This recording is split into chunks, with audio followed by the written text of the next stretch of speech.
নমস্কাৰ প্ৰিয় দৰ্শক, এইজন মুখ্যমন্ত্ৰীৰ জন্মই হৈছে মুছলমানক খতম কৰাৰ কাৰণে। এনেদৰে সংবাদ মাধ্যমত খুদ নিজেই মন্তব্য কৰাৰ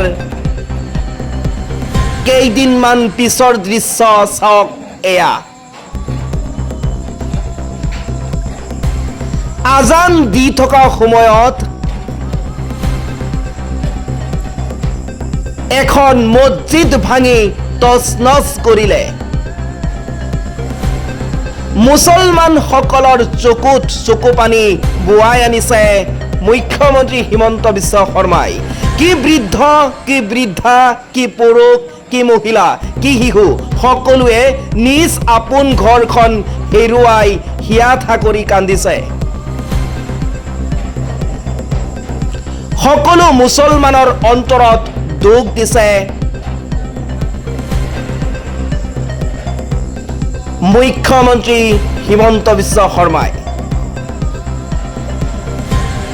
এইবাৰ মুছলমানসকলে বিজেপিক ভোট দিলে কি হ'ব, শুনক এজন যুৱকৰ পৰা। অসমত থকা মুছলমান ভাইসকল, মোৰ কথাটো কাণ খুলি অলপ শুনক যে গোৱালপাৰা ধুবুৰীত যিটো উচ্ছেদ কাৰ্য চলাই আছে বিজেপি ৰাজনৈতিক দলটোৱে, এই উচ্ছেদ কাৰ্যটো জাষ্ট ট্ৰেইলাৰহে, পিকচাৰ আমি বাকী হে। মুছলমান সমাজে এতিয়াও পিকচাৰ দেখা বাকী আছে।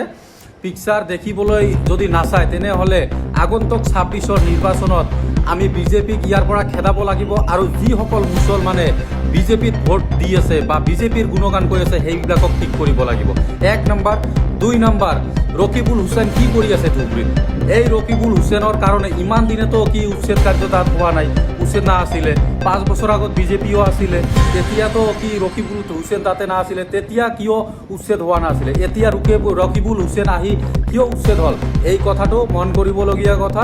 অসমবাসী ৰাইজ সজাগ হওক, লগতে মুছলমান একত্ৰীকৰণ নহ'লে আপোনালোকৰ খাটাং বিপদ আছে, অসমত থাকিব নোৱাৰিব। ধন্যবাদ।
অসমত থকা মুছলমান ভাইসকল, মোৰ কথাটো কাণ খুলি অলপ শুনক